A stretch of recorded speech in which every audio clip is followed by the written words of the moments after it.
दोहा सौंपता हूँ। आपका भी समझदार व्यक्ति, बहुत अच्छा लिख रहे, बहुत अच्छा पढ़ रहे। कबीरदास जी का है, मेरा इसमें कुछ नहीं है।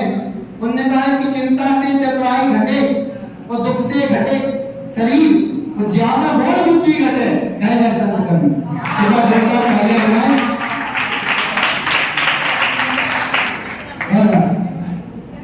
देखिए हमारी कुछ चीजें आपको हो सकता है अपने अपने घर जाकर के समझ में आए, तो तालियां यहां बजाते जाना, तो घर जाकर के हंस लेना। आइए द्वितीय क्रम में द्वितीय साथी के रूप में मैं जिसको बुलाना चाहता हूं, तो कवित्री सुश्री मानसी जैन। इन्होंने कई काव्य यात्राएं की, ये विदेश में भी गई, हालांकि ये झूठ है, हालांकि ये झूठ है, ये हम विदेश की यात्रा नहीं करके आए जो अभी तक बने। ऐसी सुश्री मानसी जैन के लिए तालियां बजा रहा हूं।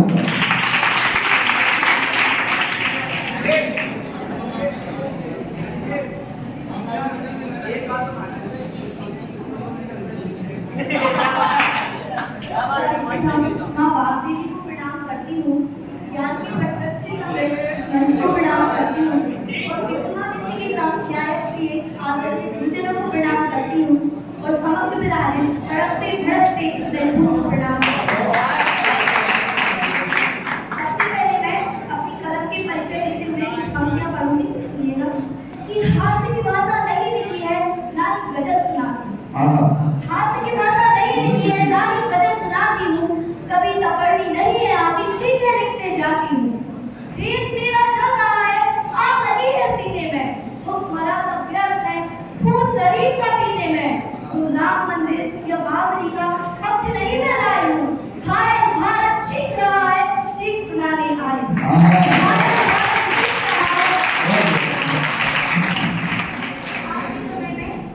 अभिनेताओं का अनुकरण करते हैं, यत्र तत्र उनका जिक्र होते रहता है, लेकिन लोग सैनिक की कुर्बानी को भूल जाते हैं। तो मैं उसकी पंक्तियों के माध्यम से उसके समर्पण को दोहराना चाहती हूँ, आप उसके साथ जुड़ने का प्रयास करें।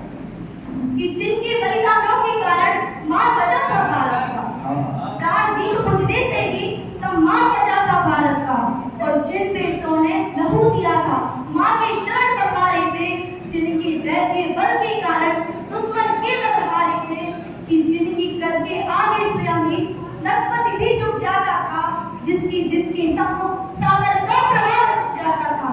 उन बेटों का शौर्य गान ये हिंद समूचा गाएगा, कि उन बेटों का शौर्य गान ये हिंद समूचा गाएगा, और शौर्य से भी ई वर्दी को पहले पूजा जाएगा। शौर्य से भी ई वर्दी को पहले पूजा जाएगा। आपको क्या लगता है, जो सैनिक होते हैं उनके साथ उनकी फैमिली का सपोर्ट रहता है, उनके माता पिता को कितना योगदान देते हैं सैनिक तक की यात्रा वीर तक बनने में। तो एक ऐसे ही पिता का मैं पत्र पढ़ना चाहती हूँ, सुनिएगा। पता चला है बेटा कि तू युद्ध में है जा रहा। जब उस पिता को पता चलता है उसका वीर बेटा युद्ध लड़ने जा रहा है, उसकी घटना। पता चला है बेटा कि तू युद्ध में है जा रहा, देश के खातिर लड़ने का वक्त नजदीक आ रहा। आ गया है समय अब देश का कर्ज चुकाने का, भारत माँ की लाश को शत्रु से बचाने का। याद रखना बेटा उस पर जिम्मेदारी भारी है, याद रखना बेटा उस पर जिम्मेदारी भारी है। भारत पर हमले की शत्रु की पूरी तैयारी है, पर अपनी मजदूर शरण में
करोड़ों की उम्मीदें, देश की आन और बान है। याद रखना बेटा, स्वयं यमराज भी उससे डरते हैं। याद रखना बेटा, स्वयं यमराज भी उससे डरते हैं। जो युद्ध में वीर देश की खातिर हंसकर मरते हैं। जो युद्ध में वीर देश की खातिर हंसकर मरते हैं। अब अंत में उसका बेटा दोनों स्थिति के लिए तैयार रहता है। वो कहता है, जो मेडल लेके आया तू सीने से लगाऊं, अगर मेडल लेके आया तू सीने से लगाऊंगा, और जो तेरी अर्थी आई आंसू न बहाऊंगा। अगर जो तेरी अर्थी आई आंसू न बहाऊंगा।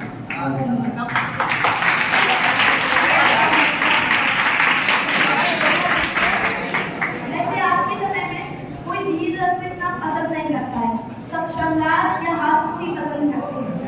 लेकिन मैं क्या करूं, मेरी कला कुछ इस तरह मेरे जज्बातों से वाकिफ है कि मैं इश्क भी लिखना चाहूं तो इनकलाब लिख जाऊं।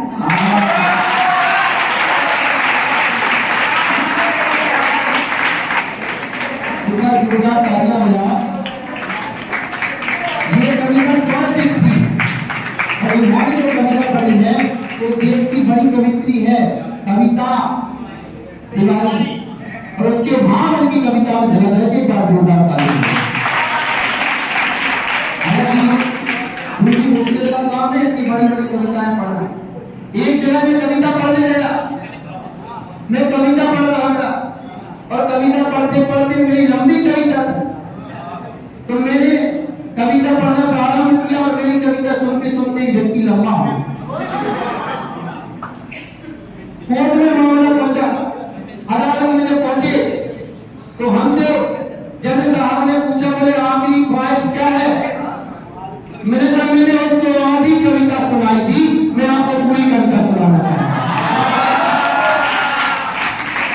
बहुत अच्छा सुन रहे हो और मैं आपका धन्यवाद ज्ञापित करता हूं कि आपने हमारा मान रखा, सम्मान रखा। हमारे अध्यक्ष पद पर स्थित हैं, उनका मान रहे और जोरदार तालियां हो जाए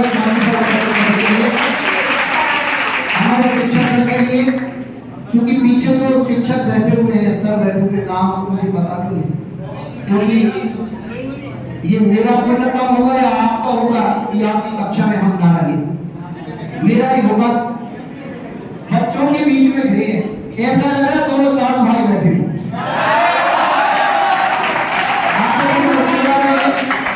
अपनी बेदरा को बता रहे हैं साधु कहते किसे?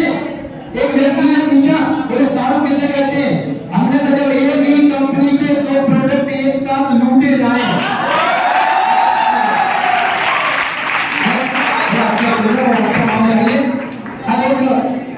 कवि को मैं यहाँ पर बुलाना चाहता हूँ। इस कवि का नाम कृष्ण है और आपकी जोरदार तालियां उठे इस बच्चे के सम्मान में।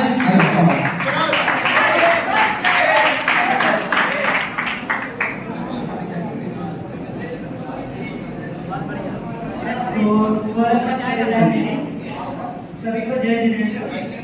जैसे भाई साहब ने कहा कि मेरी कविता इतनी लंबी थी कि सब लंबे हो गए, तो मैं इतनी लंबी कविता तो सुनाऊंगा नहीं, छोटी सी है। तो मैं तुम्हारे लिए था समझदार नहीं, तो छोटी सी है। तो मैंने तो 4 लोग देखे, एक तो अमीर है, दूसरा हम जैसे लोग मिडिल क्लास, तीसरा गरीब और चौथा भिखारी। तो भिखारी अपने बारे में क्या कहता है वो लिखा है मैंने। तो कहता है अपने गुनाहों की कथा वाचता हूँ, भिखारी हूँ साहब, दुआ भेजता हूँ। तो अभी वो कहता है कि मेरे पास कोई जायदाद थी नहीं, तो मैंने अपने बच्चे को कभी कुछ दिया ही नहीं। तो कहता है कि विरासत में मेरे बच्चे ने मुझसे कुछ पाया नहीं, कचरे में रोड पे फिका पड़ा, खाना मैंने सिखाया नहीं।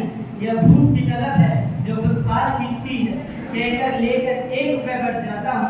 सलाम साहब, आपने बहुत मदद की है। अब खाने को कुछ था नहीं, तो क्या पानी से पेट भरता था। तो कहता है कि भूख की बंजर जमीन को पानी से सींचता हूँ, भिखारी हूँ साहब, दुआ भेजता हूँ, भिखारी हूँ साहब, दुआ भेजता हूँ। अभी वो कहता है कि सरकार ने हमें कई स्कीमें दी है, पर ये अक्सर है कि सब कुछ हड़प के बैठ गए। तो क्या कहता है कि सरकारी इन कागजों पर मेरा कोई नाम नहीं है, अफसर का लगता है मानो कोई धर्म मान नहीं है। है गरीब तो बोलो ना, है गरीब तो बोलो ना, यह आयुष्मान मिले कैसे? ये कैसे, बोलो ना जान मिले कैसे। बेटी की लाश उठाने को अंधे विचार देखता हो, लोगे क्या साहब दुआ बेचता हो, लोगे क्या साहब दुआ बेचता हो। अब वो अपने बेटे के बारे में कहता है और ये कुछ आखिरी पंक्तियां है जिसमें वो कहता है कि मेरा बेटा तो अभी मर गया है, पर मैंने अपनी सारी दुआ भेज दी, अगर मेरे पास मेरी दुआ होती तो मैं उसे वापस ला देता, इसलिए मुझे मेरी दुआएं वापस कर दो और ये जितने पैसे आपने मुझे दिए वो वापस ले लो। तो क्या कहता है अपने बेटे के बारे में, गाना आता था उसको, वो शायरी भी करता था, दिन भर मेहनत करके भी खेलने को मरता था।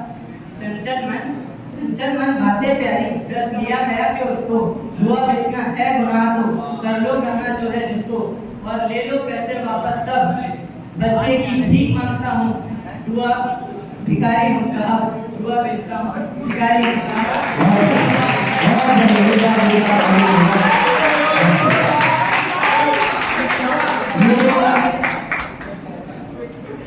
ये जो बच्चे आ रहे हैं ये स्वरचित कर रहे हैं आप पास, और बैठे हुए मैं तमाम श्रोताओं से निवेदन करता हूँ कि जो आप बैठ करके तालियां नहीं बजा सकते, आप उनको नहीं सुन सकते, तो हमें नहीं लगता इस विद्यालय में कुछ होना चाहिए, क्योंकि ये जो कविताएं लिख रहे हैं एक ही दिन का समय था, एक ही दिन में उन्होंने स्वरचित लिखी, और ये अपन सबका सौभाग्य है कि जिस श्रवण संस्कृति सामान्य संस्थान के छात्र अभी तक मात्र विद्वत्ता में विद्वान बन करके आगे जाते थे, आज कवि बन करके अपनी कलम चला रहे, इससे बड़ी सौभाग्य की बात है।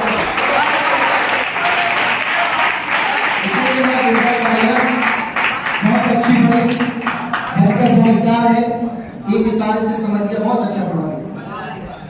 एक व्यक्ति में यहाँ पर तमाम बड़ी हस्तियां बैठी हैं, उर्दू का प्रचलन है हिंदी के साथ जोड़ने में,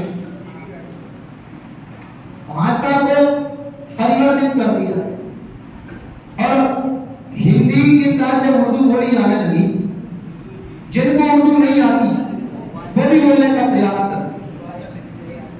अब एक पिक्चर आई, फिल्म आई ताजमहल, उसमें अकबर ने कहा बोले अनारकली के गेसुओं में वो चमक न रही होगी जो पहले कभी थी। ये उर्दू देखो क्या साहित्य है, उसकी सिर्फ बालों की चर्चा कर रहे हैं। अब एक व्यक्ति हमसे कहता कि हमें भी उर्दू आती, हमने कहा सुना, बोले खाना खा लिया, खाना खा लिया, हमने कहा इतने में तो तुम्हारा बाप खा ले अगर ऐसी उर्दू बोलोगे तो। एक प्रचलन में कुछ आया है, भाषा को तोड़ मरोड़ करके कुछ कविताएं प्रचलन में आने लगी, उसके मीटर होते हैं, कविता का मापन होता है। चूंकि मैं दर्जी नहीं हूँ तो कटाई छटाई नहीं करता, मैं तो जो आता है तो लिख करके चला जाता हूँ, सुना देता हूँ। ये दर्जी का काम होता है, कटाई छटाई का। चूंकि अभी तक आप एक कवि को सुन रहे थे, अब एक कवित्री को पुनः बनाना है जिनके कंठ में सरस्वती विराज। अब ये भी झूठ है, लेकिन ऐसा मान लिया जाए, गलत में अक्सर माना जाता है। एक विद्यार्थी ने अपने शिक्षक से कहा, शिक्षक ने विद्यार्थी से पूछा तेरे हाथ में 8 लड्डू हैं, तूने 2 खा लिए तो कितने बचे? बोला 6। बोले गलत, बोले 0 बचे। बोले नहीं साहब 6 बचे। बोले नहीं 0 बचे। बोले 6 बचे। बोले नहीं 0 बचे। उसने कहा ठीक है 6 बचे। अब बताओ, अब उसने प्रश्न किया कि x की वैल्यू 5 है तो y की वैल्यू कितनी होगी? तो शिक्षक ने कहा, छात्र ने कहा कि y की वैल्यू 5 है, x की वैल्यू 5 है तो y की वैल्यू 25 होगी। तो बोलता है ऐसा कैसे मानी जाएगी? तो छात्र कहते हैं गणित में बस तेरी मानी जाएगी, मेरी नहीं मानी जाएगी। बड़ा अच्छा माहौल चल रहा है। उस कवित्री को बुलाता हूँ, क्योंकि 2 तो निपट गई है, एक और बची है, एक बची है, अच्छा एक ही हुई है। आजकल सरस्वती मैया का वरदान ऐसा है कि हमें तो लक्ष्मी मैया खबर आती है, सब भूल जाते हैं। अभी ये क्रम, पिछला क्रम भैरव बाबा का चल रहा था, ये जो पढ़ने आ रहे थे इनके कंठ में भैरव, अब जो आएगी उसके में सरस्वती माँ। हालांकि ये असत्य है, ऐसा मान लेना चाहिए। फिर भी मैं सुश्री आस्था जन द्वितीय वर्ष के यहाँ पर आमंत्रित करता हूँ।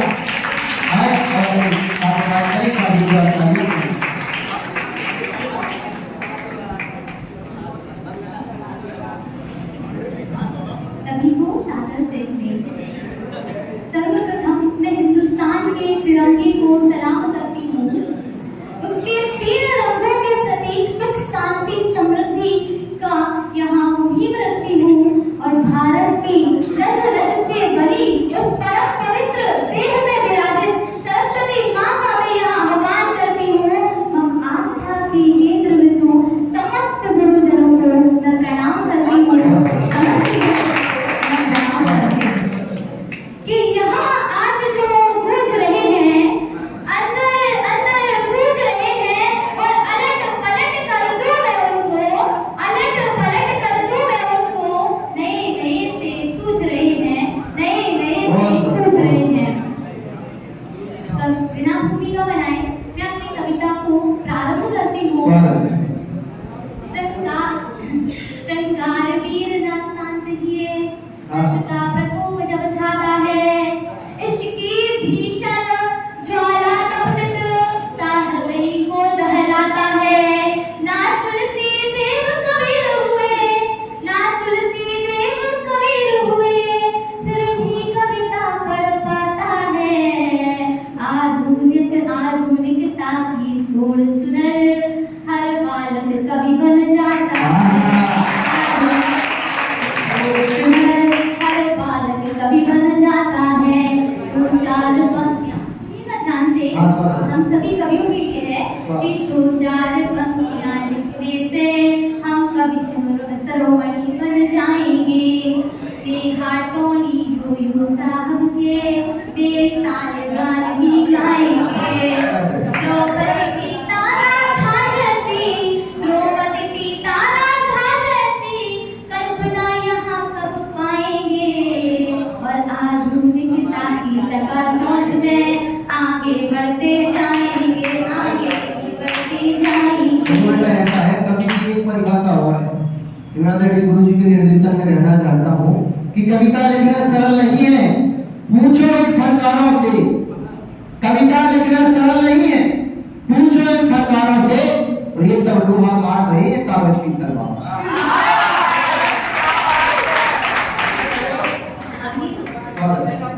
ना अलंकार की शोभा है, ना चमत्कार दिख पाता है।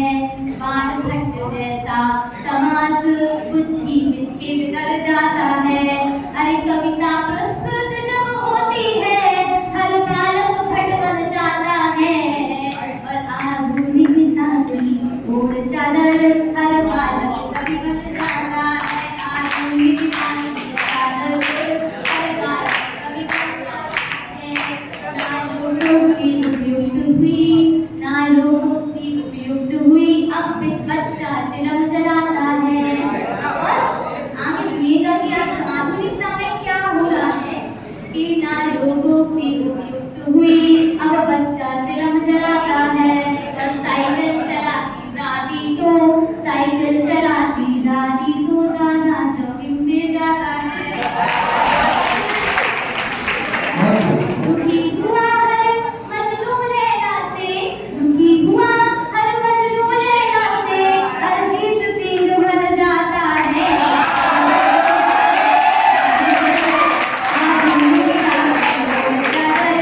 हर बालक कवि बन जाता है। कि मैट्रिक फेल बेटा होकर, मैट्रिक फेल बेटा होकर कंपनी नहीं खुलवाता है। और पढ़ा लिखा इंजीनियर आज, पढ़ा लिखा इंजीनियर आज चाय का ठेला लगाता है। पढ़ा लिखा इंजीनियर आज चाय का ठेला लगाता है। जब कक्षा में शिक्षक आते हैं, जब शिक्षक कक्षा में आते हैं, बालक सरपट भग जाता है। और भरसक प्रयास करने पर भी, आज भी इसका जमाना है, तो भरसक प्रयास करने पर भी वह रील्स छोड़ ना पाता है। आधुनिकता की ओर चादर, आधुनिकता की ओर चादर, वह बालक कवि बन जाता है। हर बालक कवि बन जाता है। अंतिम पंक्तियां आपके सामने रखना चाहूंगी कि नई पीढ़ी नए नए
आपको यदि कभी सम्मेलन में आनंद आ रहा है तो तुम्हारा घनघोर तालियां हो।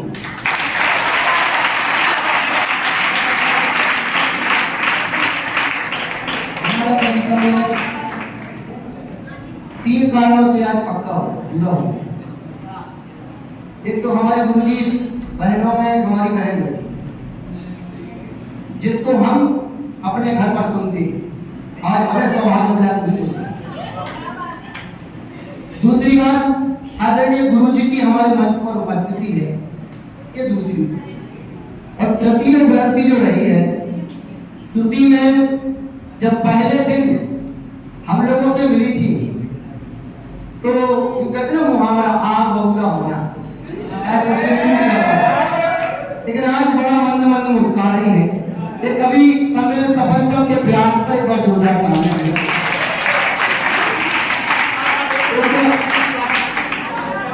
इस वीडियो ने बहुत अच्छा पढ़ा। अगले क्रम में एक भैरव बाबा को भी यहाँ एक ऐसा कवि जिसकी बेइज्जती में भरपूर करना चाहता है, तो हो सकता है कि वो कभी इन कुर्सियों पर बैठा। एक हम अंग्रेजी नहीं जानते, हम हिंदी जानते हैं ना। हम लोग घूमने गए,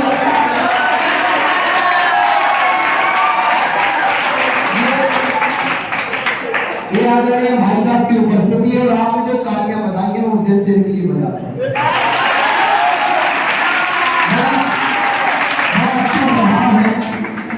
बड़ा अच्छा स्वभाव है, लंबे कटकाठी के हैं। एक बच्चा एक दिन से बोले हम तुम्हें देख लेंगे, हम आपको देख लेंगे। हमने कहा इतना ही देख लें कि गर्दन न टूट जाए। बड़े खुश मिजाज व्यक्ति है, सरल व्यक्ति है, इनके अटपटे प्रश्नों पर चटपटे जवाब हो।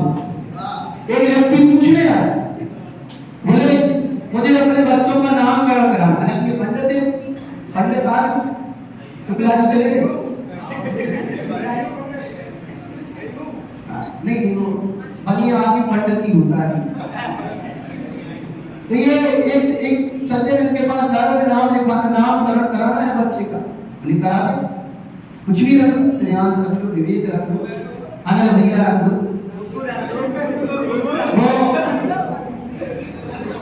ऐसा ना हो कि मैं आपका रख दूं, तो मेरे जाने के बाद उसी नाम से जाने जाओगे। एक बार तो सज्जन ने पूछा, बोले नामकरण करा, बोले एक शर्त है। बोले क्या शर्त है? बोले मेरे 3 बेटे। 3 बेटे कैसे हैं? एक का नाम है बंसीधर, एक का नाम है मुरलीधर, एक का नाम है धरणीधर। तो बोले नाम के पीछे धर तो आना चाहिए, राजस्थान का बड़ा चाहिए। अब ये भी बड़े अच्छे बिल्कुल, बोले ठीक धर आएगा। बोले यदि चौथा होगा उसका नाम रख देना इधर, अगला नाम रख देना उधर, अगला नाम रख देना किधर, और होते रख देना तो तुम्हारा तेरा नाम रखूंगा सुधर। ये बड़े हंसमुख मिजाज के व्यक्ति है। और इनका छोटा भाई ही कविता पढ़ने आ रहा था, चूंकि कुछ बच्चे भी बोले कि मेरा मंच से नाम भूल देना। मैं आपको एक बात अवगत करा दूं, इनकी जितने लोगों की प्रशंसा हो रही है, मैंने प्रत्येक से 500-500 रुपए लिए हैं। जो भी प्रशंसा कराना चाहता है मुझे भेजा है, प्रशंसा कर दूंगा। आइए अगले क्रम में मैं कवि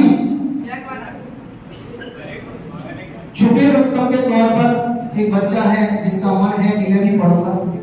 बंटी नाम है, ललितपुर से आता है, सगरा से आता है, बाल एक तरफ के साफ है, एक तरफ भारी है। उनकी मधुर मुस्कान से पता चल रहा होगा कि अनाड़ी है। वह जोरदार कविता कार्य हो जाए।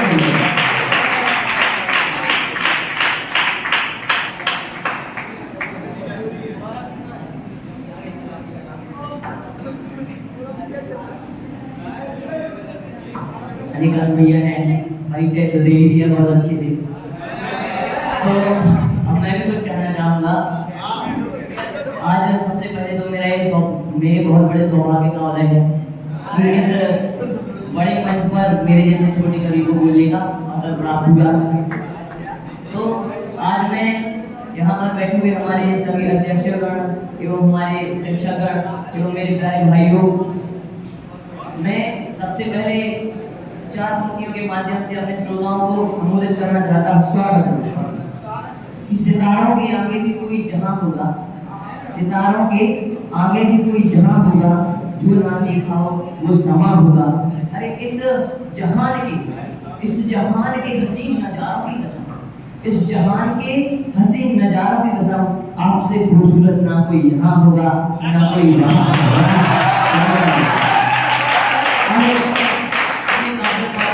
करने से पहले मैं 4 पंक्तियां भगवान महावीर स्वामी के चरणों में रखना चाहता हूँ कि वीर का ही नाम है, वीर का ही शासन है, वीर का ही नाम है, वीर का ही शासन है, वीर के ही नाम से कांपते सिंहासन है। कि वीर का ही नाम है, वीर का ही शासन है, वीर के ही नाम से कांपते सिंहासन है। कि वीर थे वो ऐसे वीर देख के जीवों की पीर, कि वीर थे वो ऐसे वीर देख के जीवों की पीर, तरी जो उन्होंने धीर वीर वीर हो गए। कि वीर लोग बनते हैं, कि वीर लोग बनते हैं दुनिया को जीत कर, वीर लोग बनते हैं दुनिया को जीत कर, दुनिया को त्याग कर वो महावीर हो गए। हालांकि वक्त बहुत कम था और एक श्रृंगार की कमी से अंगार लगवाने वाली बात है। यहाँ पर श्रृंगार बस के लिए प्राचार्य ने जैसा कि मना कर दिया, तो कुछ वीर रस में मैंने लिखा है जो मैंने श्रृंगार वहां पढ़ा जाता है जहां महबूबा बैठी हो। जिस घर में माँ और बेटियों का आंचल हो वहां श्रृंगार नहीं पढ़ा जाता है।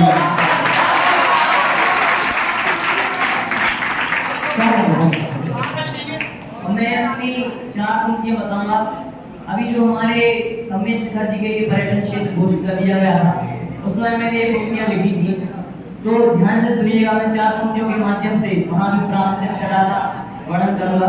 कि स्वर्गों से भी सुंदर है, स्वर्गों से भी सुंदर है जो सुंदरता की खान है।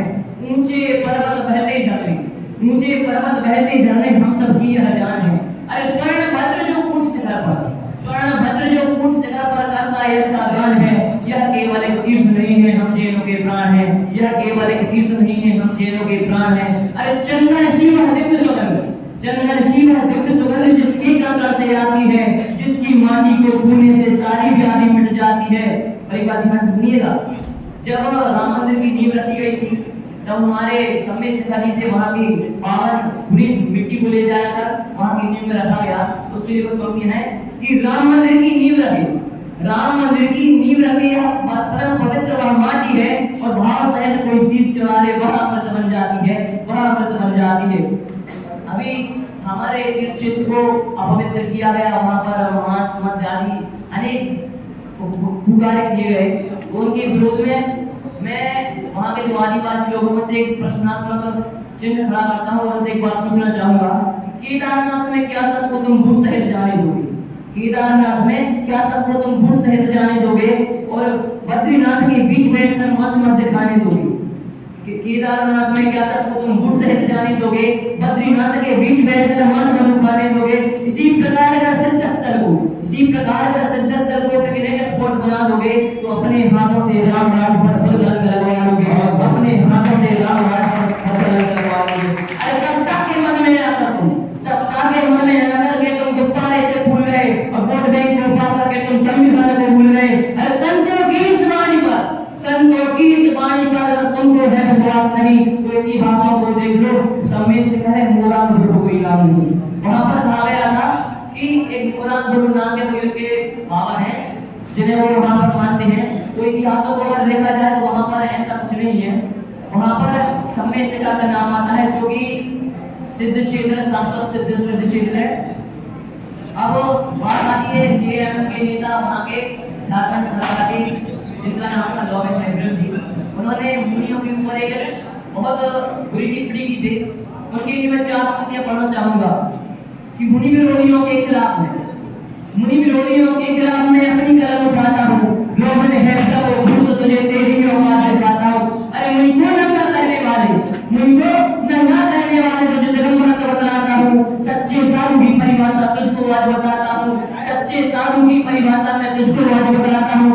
ठंडी गर्मी और बारिश को, ठंडी गर्मी और बारिश को जो अनपढ़ रहते रहते हैं, प्राणी मात्र पर दया करेगा, उन्हें दिगंबर कहते हैं। और दिगंबर को समझो, दिगंबर को समझो तुम, ऐसी तुम में कोई बात नहीं। और दिगंबर को समझो तुम, ऐसी तुम में कोई बात नहीं। और 6 सदों से हमें जिक्र इतनी तेरी औकात नहीं, इतनी तेरी औकात नहीं। वहाँ झारखंड की जो सरकार है, वहाँ हमारे जैन धर्म के लोगों को काया समझ रही है। तो ऐसे लोगों को भी 4 पंक्तियों के माध्यम से कहना चाहूंगा, अहिंसा और कायरता, अहिंसा और कायरता में तुम करना जान सके और तुम सिंहों की गर्जना को बीना की मान रहे। अरे कागज कलम का परित्याग कर, कागज कलम का परित्याग कर, हम भी नरवार पाएंगे। वक्त पड़ेगा तीर के लिए शीश काट कर लाएंगे, वक्त पड़ेगा तीर के लिए शीश काट कर लाएंगे। अंत में मैं 4 पंक्तियां पढ़ूंगा जो मुझे सबसे अच्छी लगी, मैंने अपने पिताजी के लिए लिखी थी। माँ समंदर है ममता का, माँ समंदर है ममता का तो पिता है किनारा, मेरी डगमगाई नैया तो उसी ने था सवारा। और जब छोड़ दिया इस जहान ने मुझे, जब छोड़ दिया इस जहान ने मुझे, इस दिल से पिता मुझे पुकारा। मेरी हर ख्वाहिश पूरी करता है शायद पिता, बरसता है हमारा, शायद पिता बरसता है हमारा। बहुत बढ़िया,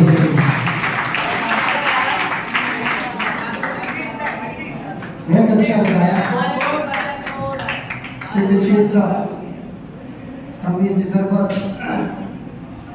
जब आँच आई है तो गीत भी लिखे गए और गाने भी लिखे गए। ये गुरुजी हमारे आचार्य प्रथम वर्ष के छात्र हैं सारे, इनकी अनुमति से ही हम यहाँ आए। ये जो आगे जा रहे हैं, कुछ लोग तो इनमें ऐसे हैं जो बड़े बुद्धिशाली जीव हैं। मैंने एक से पूछा, मैंने अपना पेपर में क्या लिखा? बोले ये तो पेपर वाला जाने। कैसे हमारे महान व्यक्तित्व इनमें उपस्थित थे। और अगले क्रम में इस रथ को आगे बढ़ाना है। इसमें तो ये एक तो ऐसा बच्चा बैठा गुरुजी, अभी कोरोना के समय में रिश्ता आया, इससे रिश्ता आया तो लड़की देखने गया, और लड़की देखने गया तो उनके माता पिता ने कहा कि आपस में बातचीत करो। दोनों पहुंच गए और जैसे ही भाई साहब ने जाके सबसे पहला प्रश्न पूछा, वो प्रश्न पूछा, दीदी आप लोग कितने भाई बहन हैं? सो लड़की कहने लगी अभी तक तो 4 थे हम।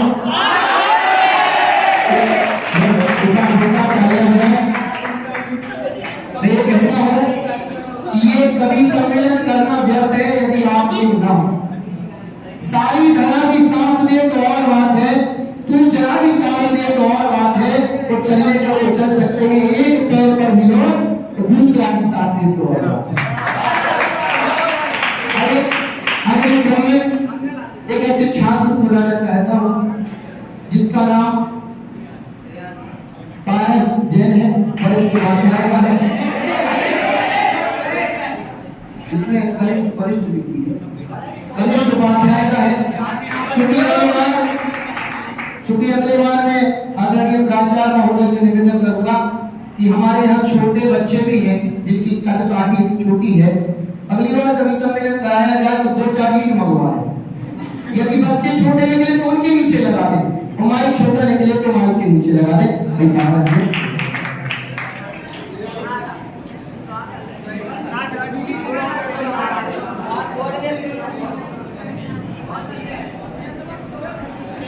हेलो, सबसे पहले मैं अनिका भैया को एक जवाब देना चाहता हूँ।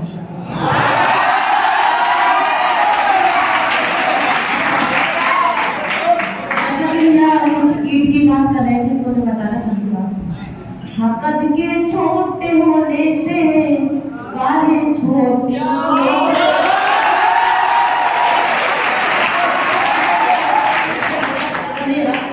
हकत के छोटे होने से कार्य छोटे ना होते।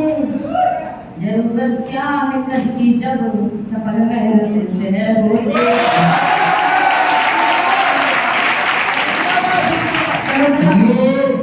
ये पत्थर था, छेनी की चोट से आज मुहूर्त हो गया, लिखकर तो मैंने दिया था, इसलिए सुनाया तो खूबसूरत हो गया।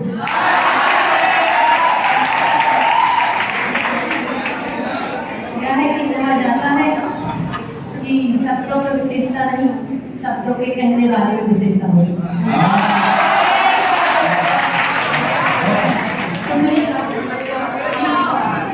भैया पीछे लोग बैठे हैं, आपका यदि मुख का संगीत हम तक ना आए तो हाथों का संगीत भेजते रहे, उससे काम चला कि कविता को मंगल करने को चार पंक्तियां कहता हूँ, पर मैं तिलोत्तम तुम्हें के बंधन में रखता हूँ।